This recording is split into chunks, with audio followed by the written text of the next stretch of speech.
Innal hamdalillah nahmaduhu wa nasta'inuhu wa nastaghfiruh wa na'udzu billahi min shururi anfusina wa min sayyiati a'malina. May yahdihillahu fala mudilla lahu wa may yudlil fala hadiyalah. Wa asyhadu an la ilaha illallah wahdahu la syarikalah wa asyhadu anna Muhammadan abduhu wa rasuluh. Allahumma shalli ala nabiyyina Muhammad wa ala alihi wa man tabi'ahum bi ihsanin ila yaumiddin. Allahumma inna nas'aluka ilman nafi'a wa rizqan thayyiba wa amalan mutaqabbala.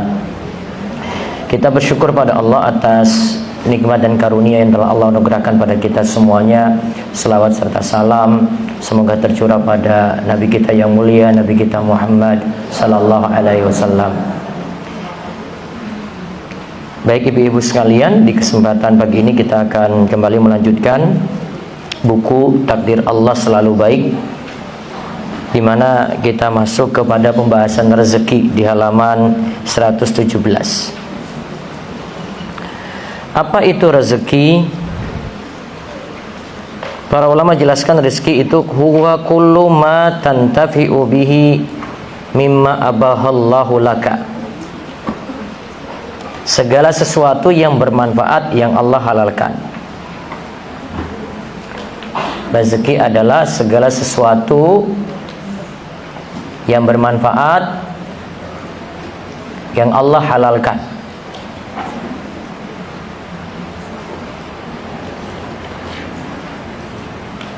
Berarti asalnya kita bisa menikmati, kita bisa memakainya. Baik di situ rezeki berupa pakaian, makanan, pasangan, lantas anak-anak, kesehatan, juga seperti indrawi, pendengaran, penglihatan, maka ini masuk dalam rezeki. Karena rezeki tidak selamanya identik dengan uang, dengan harta. Rezeki itu secara umum, pokoknya yang kita bisa nikmati manfaatnya.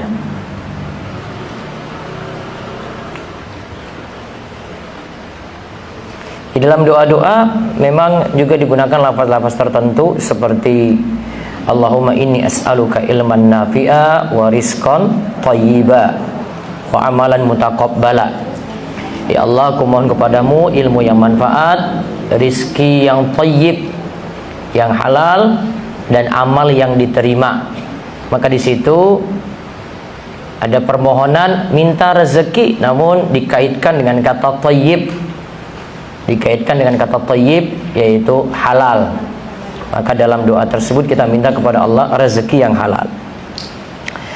Imam Ibnu Qayyim memberikan suatu kaidah yang bagus, kaitannya rezeki dengan takdir. Coba kita perhatikan apa yang beliau sampaikan berikut ini. Imam Ibnu Qayyim rahimahullah berkata, fokuskanlah pikiranmu untuk memikirkan apapun yang diperintahkan Allah kepadamu. Jadi fokus jalani ibadah, fokus jalani perintah Allah, fokus jalani ketaatan. Jangan menyibukkan dengan rezeki yang sudah dijamin untukmu. Artinya rezeki sudah dijamin. Kita cuma usaha, insya Allah ada rezekinya, Allah takdirkan itu. Lalu beliau katakan, rezeki dan ajal dua hal yang sudah dijamin, sudah ada ketetapannya. Selama masih ada sisa ajal, rezeki pasti datang. Selama masih ada sisa ajal, artinya masih hidup, berarti rezeki pasti datang. Lalu Ibnu Qayyim sampaikan, jika Allah dengan hikmahnya berkehendak menutup salah satu pintu rezekimu, maka Allah pasti dengan rahmatnya akan membukakan jalan lain yang lebih bermanfaat bagimu. Artinya akan dibukakan pintu rezeki yang lain.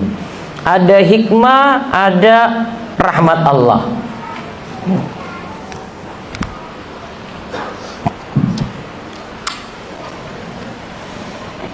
ada hikmah dan ada rahmat Allah.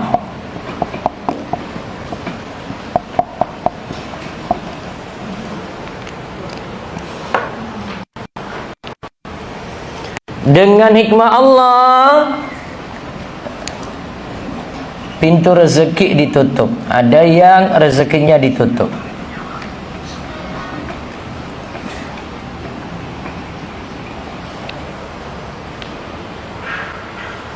Berarti ada hikmah-hikmah di balik itu. Dengan rahmat Allah, pintu rezeki yang lain dibuka.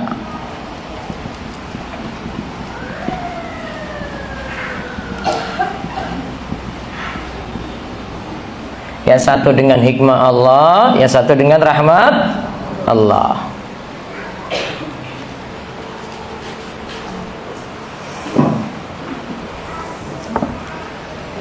Berarti yang sedang tertutup pintu rezekinya ada hikmah-hikmah di balik itu. Hikmahnya apa nantinya? Allah dengan rahmatnya, ada rahmat Allah di situ, Allah bukakan lagi pintu rezeki yang lain. Berarti dari sini kita bisa ambil kesimpulan. Jika ada pintu rezeki yang ditutup, maka akan terbuka pintu rezeki yang lain. Ya, ditulis kaidahnya itu, Bu. Jika ada pintu rezeki yang ditutup atau tertutup, maka akan terbuka pintu rezeki yang lain.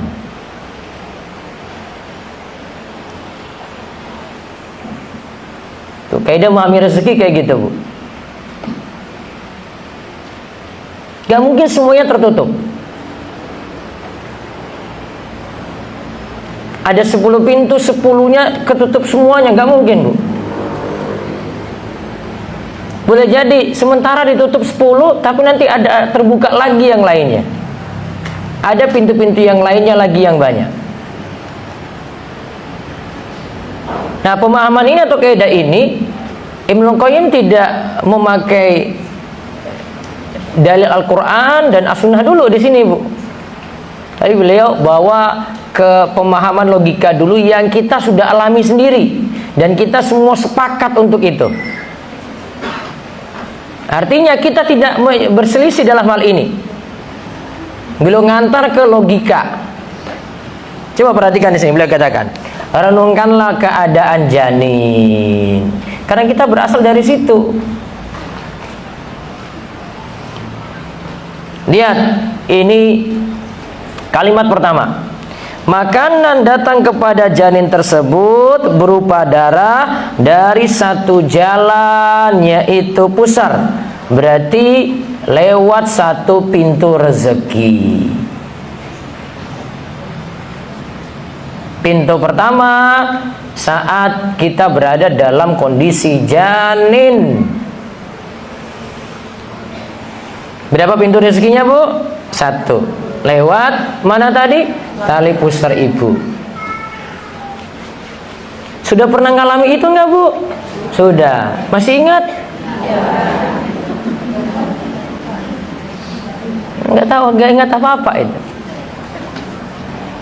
Terus, lalu ketika dia keluar dari perut ibunya dan terputus jalan rezeki itu, Allah membuka untuknya dua jalan rezeki yang lain lewat dua puting susu ibunya. Allah mengalirkan untuknya di dua jalan itu rezeki. Nah, ini kalimatnya di sini dicatat ini. Rezeki yang lebih baik, lebih lezat dari yang pertama, yaitu susu murni yang lezat. Tadi satu pintu rezeki, tali pusar terputus kan? Sekarang tali pusarnya di mana, Bu? Di waktu ibu bayi tali pusarnya di mana? Dikubur di mana, Bu? Ya, saya cuma nanya aja. Ada yang kubur depan rumah, dikasih lentera, dikasih lampu, ya kan? Nah, zaman dulu. Biar nggak dimakan kucing, biar ada temannya, gitu. Nggak perlu sebenarnya. Tapi sudah putus nih, sudah lepas itu ya. Ganti dengan berapa pintu rezeki? 2. Pintu rezeki yang kedua gimana? Lebih baik, lebih lezat, lebih nikmat. Dan dia tidak mungkin balik lagi ke pintu rezeki yang pertama. Iya kan? Mau balik lagi? Enggak. Sudah enggak muat, Bu. Sudah, ganti dengan pintu rezeki yang kedua, Bu. Itu lebih lezat, lebih nikmat, itu lebih baik daripada yang pertama. Padahal kita mikirnya setengah mati, waduh, kok sayang ditinggal ya? Itu kan kalau kita mikirnya pendek aja itu. Kita kan nggak tahu yang akan datang. Kita kan nggak tahu yang akan datang itu. Masa akan datang, yang terjadi akan datang, yang terjadi besok kita nggak tahu. Kita mikirnya itu cuma saat ini. Kita nganggap sesuatu itu nggak enak, sesuatu ditinggalkan, sesuatu itu pergi, hilang saat ini saja. Kita nggak tahu yang dibalik itu semuanya.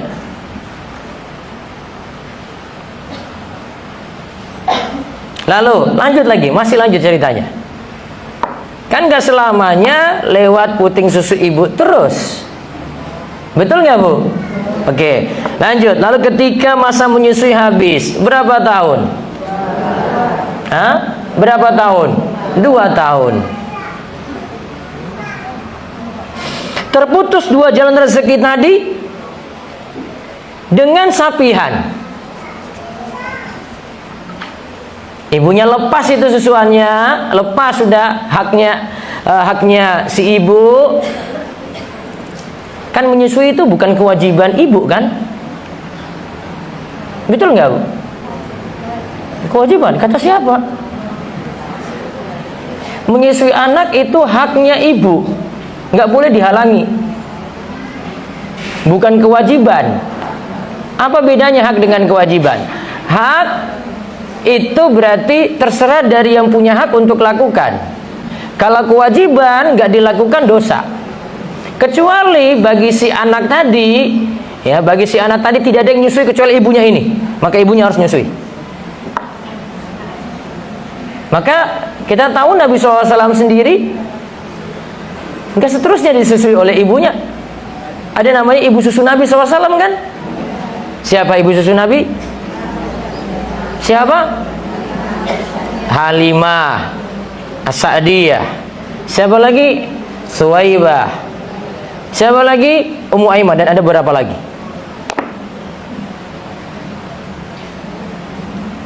Maka kan kalau ada misalnya dalam hal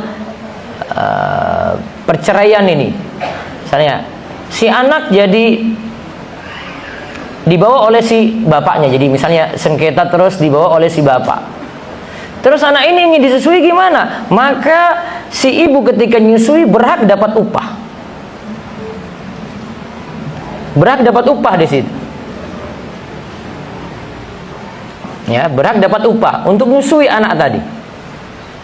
Si suami nggak boleh bilang, nggak, kamu ibunya harus kamu nyusui anak ini. Nggak.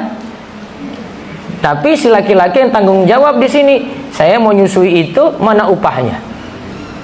Itu makanya dikatakan dalam kitab fikih itu, menyusui itu jadi hak seorang ibu, bukan merupakan kewajiban. Balik ke sini. Setelah lepas tadi sapian, maka beralih jadi 4 jalan rezeki. 4 ini apa? Dimana ini lebih sempurna dari yang sebelumnya, yaitu 2 makanan dan 2 minuman. 2 makanan itu apa? 2 makanan adalah hewan dan tumbuhan. 2 minuman itu apa? Air dan susu. Dan sumber makan dan minum itu 4 ini. Berarti 2 tadi berganti jadi 4. Tadi dikatakan 4 jalan rezeki ini lebih sempurna, lebih baik, berarti lebih enak daripada sebelumnya. Berarti 2 pintu rezeki diganti jadi berapa? 4. Ini lebih enak, lebih lezat, lebih nikmat. Sudah dapat 4 ini, mau kembali lagi ke yang sebelumnya, Bu? Mau balik lagi? Enggak. Ditinggal itu, dia sudah dapat yang lebih lezat, lebih enak, lebih nikmat. Dia tidak ingin balik lagi ke yang 2 tadi. Dia tinggalkan yang 2 tersebut. Ya, berarti 1 pintu berganti berapa? 2. 2 pintu berganti berapa?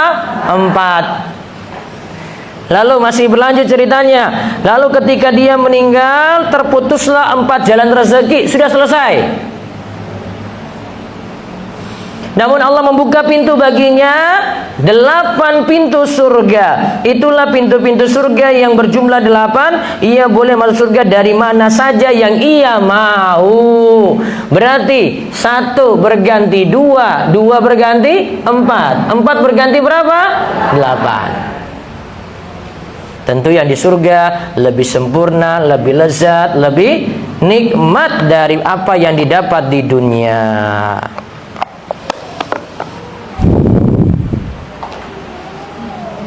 Sudah? Apa saja 8 pintu surga tadi? Apa saja 8 pintu surga tadi, Bu? Dulu sudah pernah saya sebut. Hei, ibu-ibu. Apa 8 pintu surga tadi? Apa 8 pintu surga tadi, Bu? Sebutkan nama-namanya.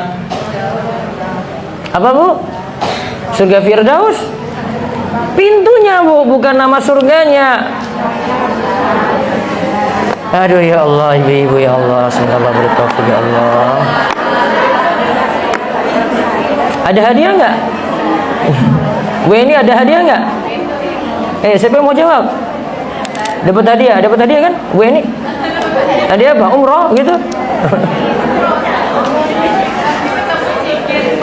Enggak, ketemunya di depan Ka'bah. Apa 8 pintu tadi? Apa, Bu? Hah? Nah, coba ditulis dulu, Bu. Ayo ditulis. Pintunya 8. 1. Orang itu masuk ke sesuatu itu harus lewat pintu dulu, Bu. Nggak bisa langsung nyelonong aja, bahaya, Bu. Dikira makhluk gaib nanti. Kok tiba-tiba ada di dalam, nggak lewat pintu, harus lewat pintu, Bu. Jadi masuk surga itu nggak bisa langsung. Terus kalau masuk pintu harus ada apanya, Bu? Kuncinya juga. Iya kan? Kuncinya pun harus pas. Kalau nggak pas bisa masuk nggak? Nggak bisa. Apa kuncinya? Apa kunci pintu surga? Kalimat la ilaha illallah. Berarti harus Islam dulu. Kalau nggak Islam nggak bisa masuk. Kuncinya harus pas. Berarti kalimat la ilaha illallahnya harus benar. Kalau nggak benar nggak bisa masuk. Apa 8 pintu surga tersebut? Silakan cari di rumaiso.com. Sudah ada belum? Dewi, ada? Yang pertama, pintu sholat. Yang kedua, yang jenengan biasanya dengar kalau mau puasa itu ada pintu khusus untuk orang yang puasa. Namanya pintu apa? Ar-Rayyan. Yang kedua, pintu Ar-Rayyan. Yang ketiga, pintu sedekah. Yang keempat, pintu haji. 4 ini sudah rukun Islam ini. Tambah tadi la ilaha illallah kan tadi kan? Sudah rukun Islam. Karena tadi ada sholat, ada ar-Rayyan puasa, terus ada sedekah yaitu zakat, kemudian ada pintu haji. Terus yang kelima, pintu jihad.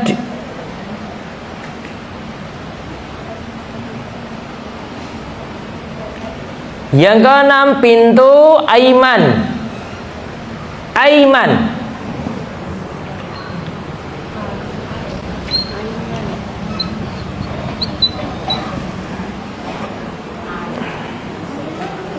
Pintu aiman itu untuk orang-orang yang masuk surga tanpa hisab, tanpa siksa. Untuk orang-orang yang masuk surga tanpa hisab, tanpa siksa. Terus yang ke berapa? 7. Pintu al-kadhiminal ghaidha wal 'afina 'anin nas. Catat. Apa, Bu? Ya sudah, saya terjemahin aja. Pintu bagi orang yang menahan marah dan mudah memaafkan. Ulang, pintu bagi orang yang menahan apa? Marah dan mudah memaafkan. Itu namanya al-kadhiminal ghaidha wal 'afina 'anin nas. Berarti khusus untuk orang yang itu tadi. Terus yang ke-8, para ulama ikhtilaf di sini.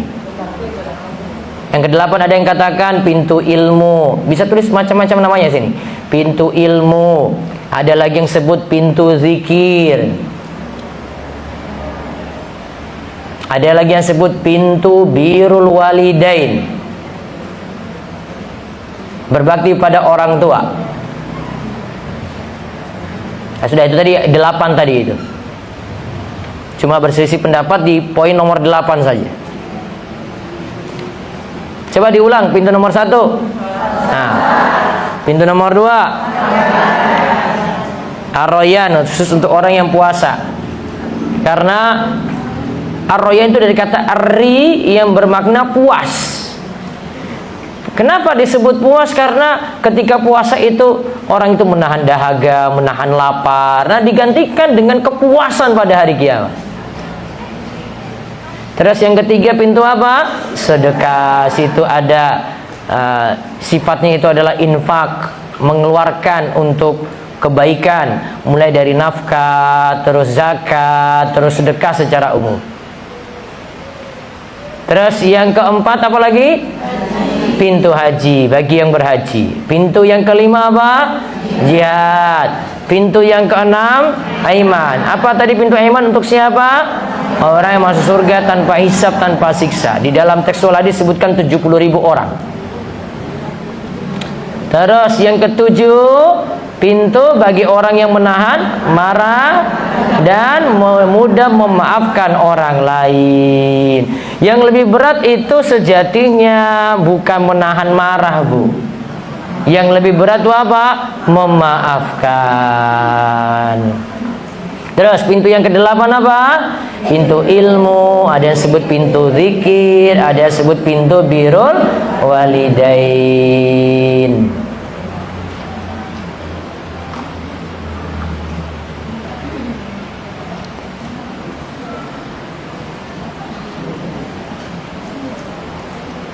Ini ya, 8 pintu surga tadi.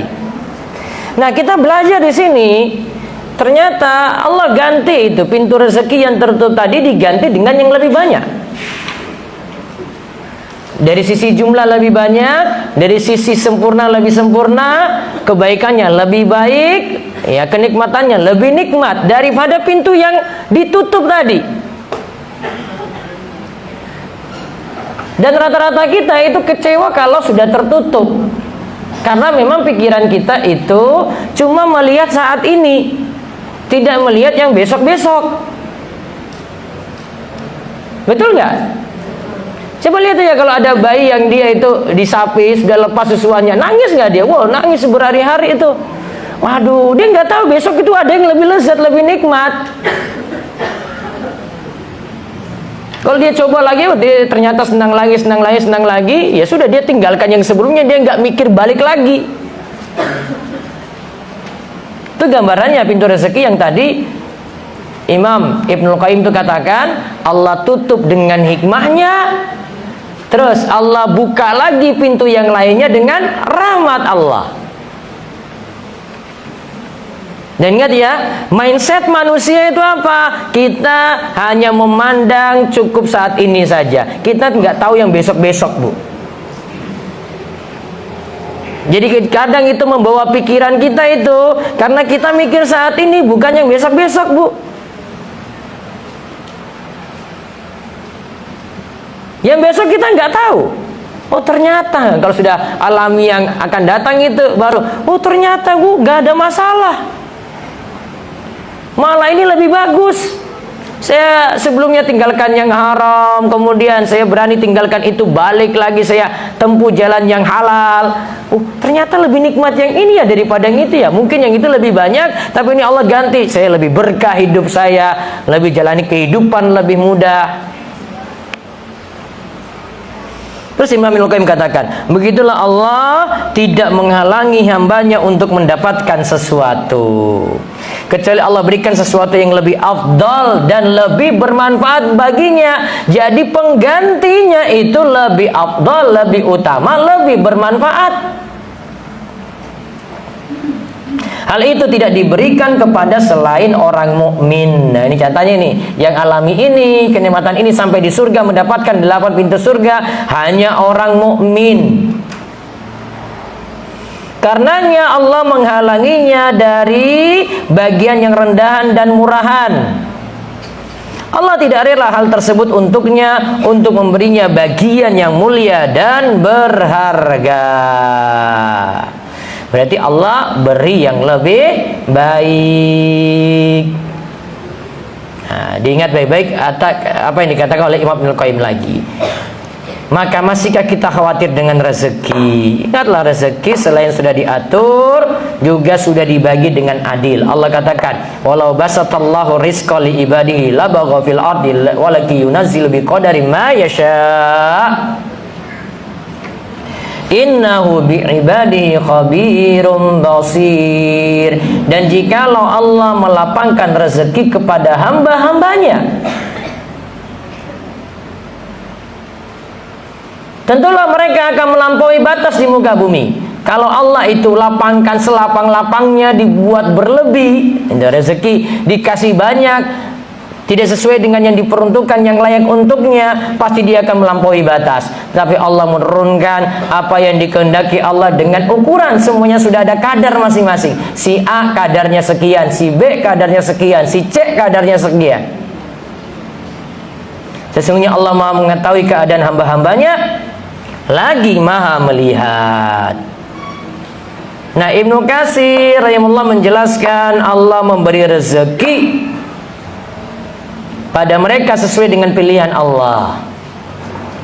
Allah selalu melihat manakah yang maslahat untuk mereka. Jadi apa yang Allah beri pada kita sesuai dengan yang Allah anggap baik untuk kita. Allah tentu yang lebih mengetahui manakah yang terbaik untuk mereka. Allah lah yang memberikan kekayaan bagi mereka yang Allah nilai pantas menerimanya. Allah lah yang memberikan kefakiran bagi mereka yang Allah nilai pantas juga berada dalam keadaan kefakiran. Nah, kalau sudah pahami masalah rezeki tadi, rezeki berarti sudah ada masing-masing ketetapannya. Kita hanya berusaha. Bahasan berikutnya, kalau sudah pahami takdir, nggak usah hasad pada orang lain. Maka kalau kita sudah pahami takdir, insya Allah hasad akan hilang. Sekarang kita pelajari tentang hasad, penyakit hati ini. Jika orang memahami takdir dengan baik, hasad akan mudah hilang. Karena perlu dipahami, takdir setiap orang itu berbeda. Walaupun kerjaannya sama, walaupun bidangnya sama, beda-beda, Bu. Beberapa toko aja jejer semuanya, jualnya sama, bisa beda-beda kok. Sudah Allah takdirkan masing-masing. Tapi tetap situ Allah takdirkan rezeki masing-masing, walaupun jualannya sama. Allah memberikan rezeki dengan mengetahui keadaan yang pas untuk setiap hambanya. Nah, apa itu hasad? Nah, ini ibu sekalian, ini fungsi kita mengimani takdir. Kita bahas hasad. Semoga dengan kita pahami takdir baik-baik, hasad benar-benar hilang ya dari diri kita. Apa itu hasad? Tamanna zawalan nikmati an sahibiha. Hasad adalah menginginkan hilangnya nikmat yang ada pada orang lain. Menginginkan hilangnya apa? Nikmat yang ada pada orang lain. Ini pengertian hasad dari jumhur ulama. Jadi bahasanya adalah ingin nikmat orang lain hilang. Itu bahasan hati lagi, Bu, di situ. Kata Ibnu Taimiyah, lebih spesifik lagi beliau katakan, namanya hasad itu adalah al-bughdu wal karahatu lima yarahu min husni halil mahsud. Membenci. Hasad itu adalah membenci dan tidak suka terhadap keadaan baik yang ada pada orang lain.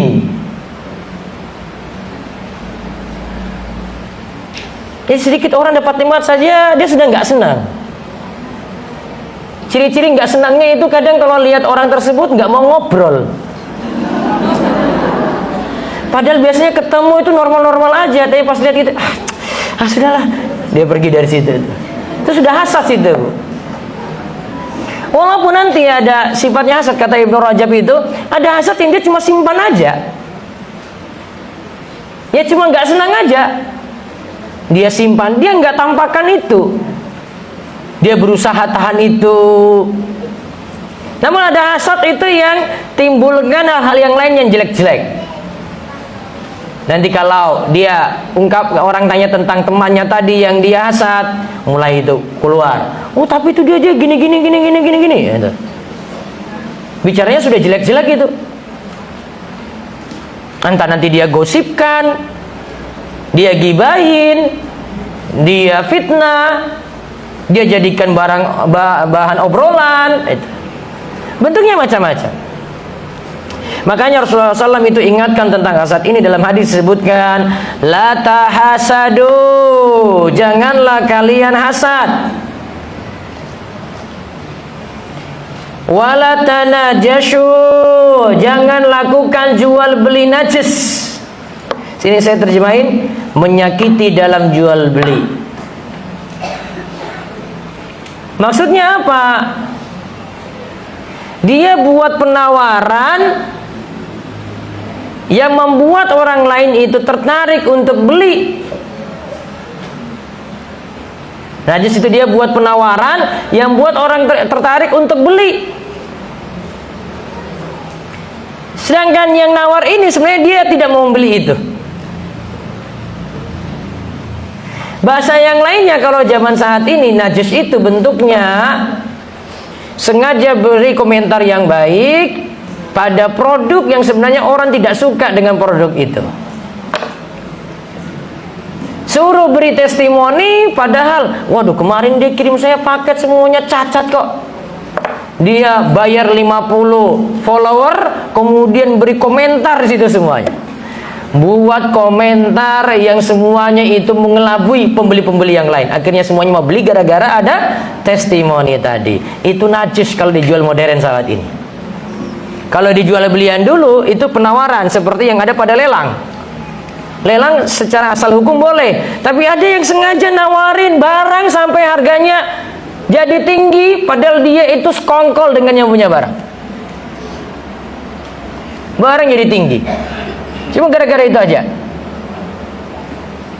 Dan ini menyakiti orang yang kena tipu tadi. Ya dia dikelabui karena tawaran tersebut, karena komentar tadi, testimoni tadi, ya dia juga tersakiti. Aduh ternyata barangnya kayak gini, ternyata pelayanannya kayak gini. Itu namanya jual beli apa? Najas.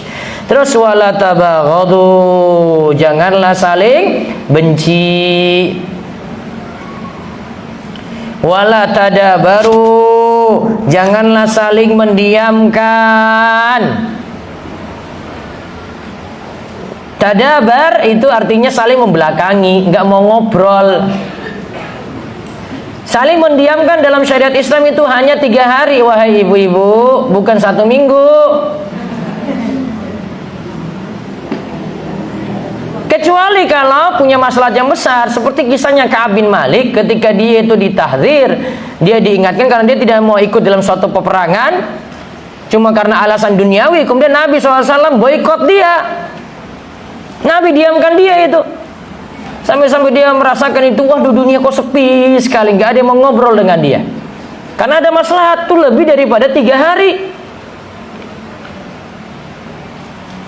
Sedangkan secara umum ya, untuk diamkan orang lain itu hanya 3 hari saja. Terus larangan berikutnya lagi, wala yabi ba'dukum ala bai'i ba'din. Janganlah menjual di atas jualan saudara. Jadi kalau ada yang sudah nawar barang, penjual yang lain tuh nggak usah masuk dulu. Apalagi membuat transaksi pertama batal gara-gara penjual kedua ini. Wih, coba kamu beli pada saya kasih kamu diskon 50% loh. Wah, itu mahal sekali. Karena dia cancel gara-gara itu. Apa yang terjadi setelah itu? Oh, penjual pertama, penjual kedua ketemu di jalan, berantem, Bu. Jelas itu. Karena penjual kedua tadi membuat transaksi yang pertama jadi batal. Wa kunu ibadallahi ikhwana. Larangan-larangan tadi itu tujuannya ya, jadilah kalian tuh hamba Allah yang bersaudara. Enggak boleh saling sakiti, enggak boleh saling zolimi, enggak boleh saling kelabui. Al muslimu akhul muslim. Muslim yang satu itu saudara bagi muslim yang lainnya. La yazlimuhu, jangan zolimi dia. Wala yakhdhuluhu, jangan rendahkan, jangan telantarkan. Wala yakdzibuhu, jangan berdusta. Wala yahkiru, jangan menghina yang lainnya. Ini konsekuensi dari sesama saudara itu saling dukung, bukan saling hasad. At-taqwa hahuna, takwa itu di sini. Wa yushiru ila sadrihi salasa marratin. Kemudian Nabi SAW menunjuk kepada dadanya itu 3 kali. Bihasbi imri'in minasyarr, cukup seorang itu dikatakan syar, berdosa, ayakira akhahul muslim, dia rendahkan, dia remehkan saudara muslim yang lainnya. Qulul muslimi alal muslimi haramun. Setiap muslim dengan muslim yang lainnya itu haram untuk diinjak, damuhu wa maluhu wa irduhu, darahnya, hartanya, dan kehormatannya. Berarti darah seorang harus dijaga, hartanya itu harus dijaga, kehormatannya itu harus dijaga. Dan para ulama itu katakan umdatul ahkam, pokok hukum itu dengan menjaga 5 hal. Dan dalam syariat Islam itu, kita itu lihat syariat-syariat kita itu diperintahkan untuk jalani atau kita tinggalkan karena untuk jaga 5 hal ini. 3 tadi sudah disebutkan dalam hadis ini. Apa 5 hal tadi? Yang pertama, syariat kita itu untuk jaga agama kita. Yang kedua, syariat kita itu untuk menjaga jiwa atau diri kita. Terus yang ketiga, syariat kita untuk menjaga darah.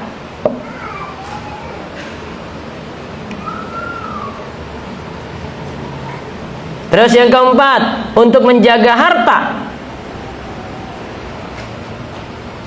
Terus yang kelima, untuk menjaga kehormatan.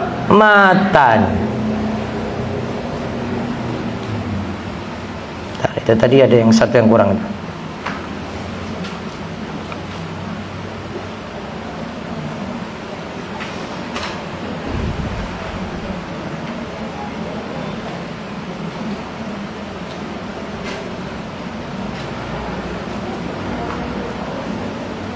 Tadi menjaga apa saya tadi?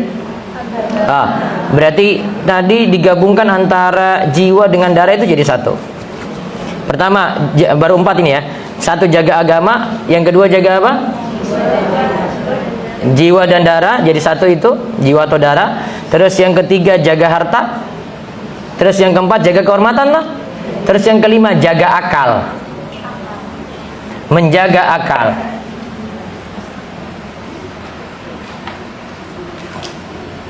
Contoh menjaga agama. Menjaga agama, syariat kita melarang kita untuk berbuat syirik. Kita hanya beribadah pada Allah saja, tidak boleh berbuat syirik untuk jaga agama. Kalau enggak terjatuh dalam kekafiran. Yang kedua menjaga jiwa atau darah kan?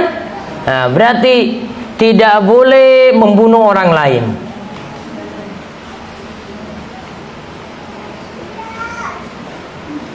Di masa dulu itu anak-anak perempuan itu dikubur hidup-hidup di masa jahiliyah. Karena mereka nggak mau memiliki anak perempuan. Karena anak perempuan itu tidak membawa garis keturunan. Apalagi kalau dulu anak-anak perempuan itu sampai dizolimi tidak mendapatkan harta waris. Terus yang ketiga menjaga apa, Bu? Menjaga harta. Maka pakai barang orang lain minta izin dulu. Dia titip barang, barang itu dijaga.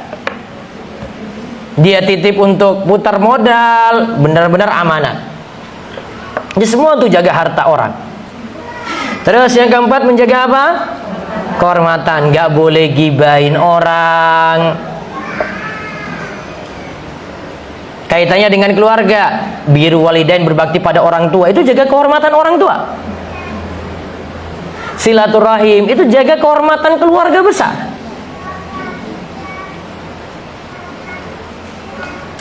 Itu semua menjaga kehormatan tuh. Kemudian terakhir menjaga apa? Akal. Maka ada makanan-makanan, minuman tertentu yang dapat merusak akal seseorang. Itu dilarang dalam syariat kita. Seperti khamar. Khamar itu merusak kesadaran. Narkoba. Narkoba juga efeknya luar biasa. Itu untuk jaga akal. Ya, itu untuk menjaga akal.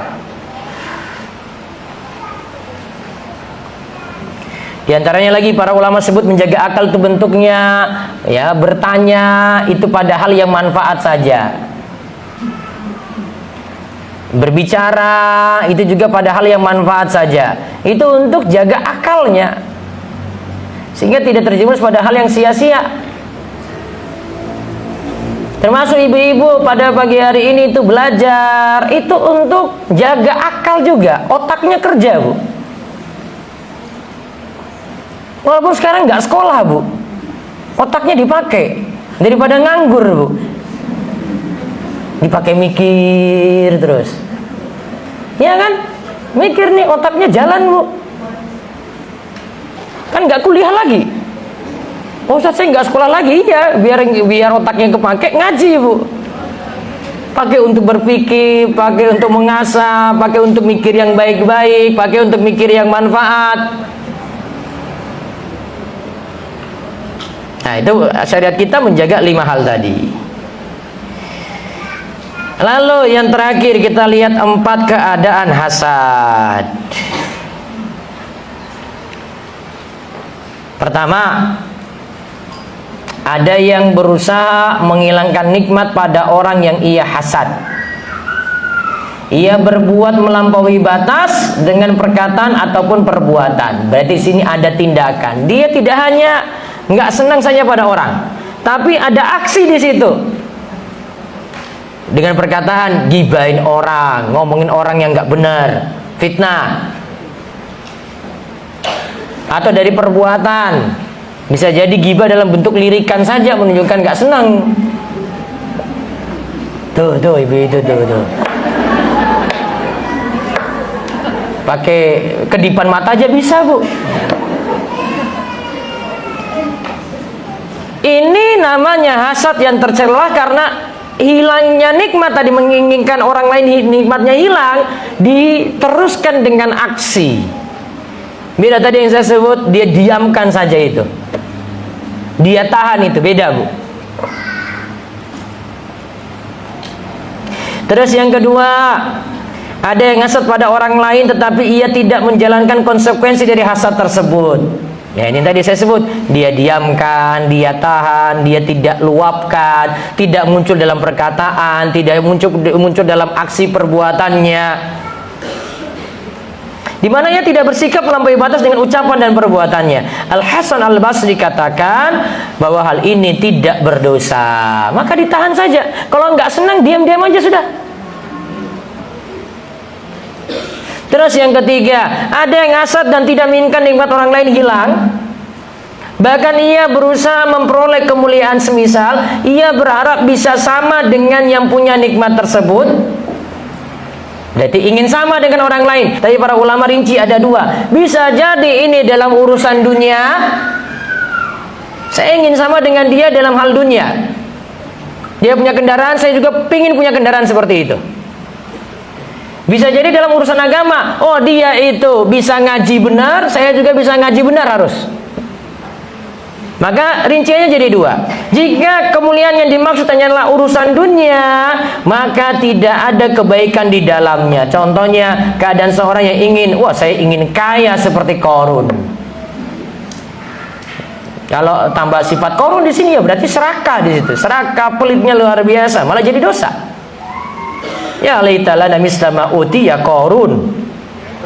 Moga-moga kiranya kita mempunyai seperti apa yang telah diberikan kepada Qarun.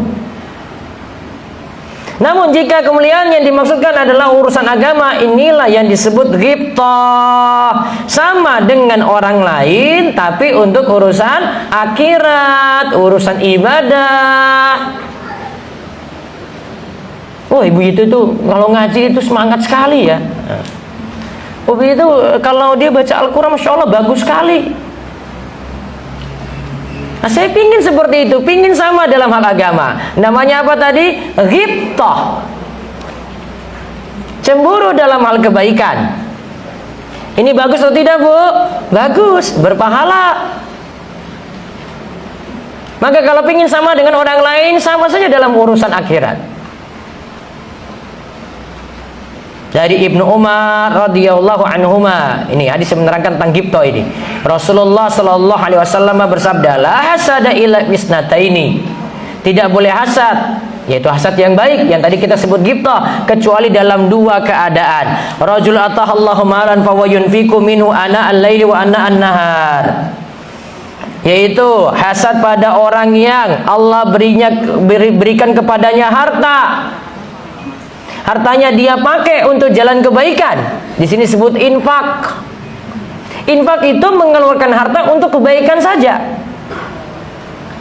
Infak itu asal kata dari nafkah. Sini gunakan yunfik. Yunfik itu artinya mengeluarkan harta untuk jalan kebaikan. Jadi cuma jalan baik-baik saja. Kalau dia keluarkan harta untuk beli miras, itu bukan infak, bukan nafkah. Kalau dia pakai untuk berzina, untuk selingkuh, itu bukan infak, bukan nafkah. Saya nafkahi perempuan selingkuhan saya misalnya, itu bukan nafkah, Bu. Itu duit haram yang keluar. Ini nggak boleh diistilahkan itu dengan nafkah, nggak boleh. Nafkah itu mengeluarkan harta untuk jalan kebaikan. Jadi dia keluarkan, fa yunfiqu minhu ana al-laili wa ana an-nahar. Dia keluarkan untuk berinfak ya pada waktu malam dan waktu siang. Infak di sini yang lebih utama tentu infak kepada siapa duluan, Bu? Siapa duluan, Bu? Diri sendiri dulu. Iya kan? Pribadi dulu. Maka seseorang harus nafkahi dirinya sendiri dulu, kecuali ada kecualinya. Untuk seorang istri dinafkahi oleh suaminya. Itu kaidahnya tadi, Bu. Untuk nafkah itu nafkah untuk diri sendiri dulu, kecuali siapa? Istri. Istri dinafkahi oleh siapa? Suaminya. Dan catatan dari Profesor Muhammad Az-Zuhaili beliau sebutkan, suami nanti nanggung nafkah istri walaupun istri punya harta yang banyak, walaupun istri kaya. Catat itu baik-baik. Kemarin saya bahas ini langsung bapak semua pada takut semuanya. Waduh, gagal kami ini berarti. Ya bisa. Walaupun istrinya kaya, istrinya kerja, nafkah tetap ada. Jadi berarti seorang laki-laki kalau dia punya istri, dia nafkahi dirinya plus istrinya. Karena dengan akad dia ambil tuh tanggung jawab dari wali. Jadi kaidah nafkah seperti itu, Bu. Baru nanti mikir untuk furu, untuk anak, mikir untuk orang tua, punya kelebihan lagi, mikir untuk kerabat, baru yang lainnya lagi.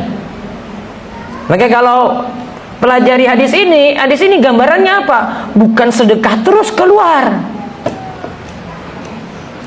Dahulukan nafkah diri sendiri ya ke orang lain, yaitu keluarga, baru yang lainnya lagi itu.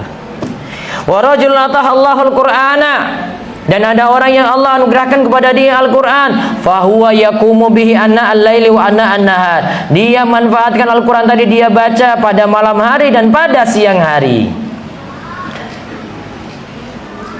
Apalagi kalau diajarkan pada yang lain, maka boleh hasad pada orang seperti itu. Berarti boleh hasad pada orang yang dikaruniakan harta, dia infakkan, dan juga boleh hasad pada orang yang diberi ilmu. Kita boleh semisal dengan dia, karena itu semisal dalam hal agama. Lalu yang keempat, keadaan hasad yang keempat, wahai ibu. Ini solusi ini di sini. Yang keempatnya solusi. Jika dapati diri hasad, berusaha untuk hapus. Cara hapusnya bagaimana? Berbuat baik pada orang yang kita tidak suka padanya. Saya ulang. Yang keempat ini apa? Hasad atau tidak? Hasad. Tapi berusaha untuk dihapus. Berarti ada nggak senang pada orang lain kan? Tapi berusaha untuk dihapus. Cara hapusnya gimana? Buat baik pada orang yang kita tidak sukai tadi. Di sini dikatakan oleh Ibnu Rajab, bisa dengan mendoakan dia. Awalnya nggak senang itu lihat teman bawa kendaraan baru. Ya Allah, mudah-mudahan kendaraannya diberkahi ya Allah. Besok saya bisa dapat tumpangan juga ya Allah. Gitu, Bu. Bukan malah doanya, ya Allah ini mudah-mudahan hari ini aja, besok itu sudah nggak ada lagi ya Allah. Bukan, Bu. Doakan baik untuk dia. Ia pun menyebarkan kebaikan-kebaikannya. Berarti dalam hal pembicaraan nih, Masya Allah ibu itu baik sekali. Dia dapat seperti itu, dia orang yang bersyukur, bener loh itu. Ia ganti sifat hasad itu dengan rasa cinta. Ia katakan bahwa saudaranya itu lebih baik dan lebih mulia. Berarti di sini yang keempat ini, Bu, kalau nggak senang pada orang lain, rasa hasadnya itu jangan diikuti. Tetapi apa? Dilawan.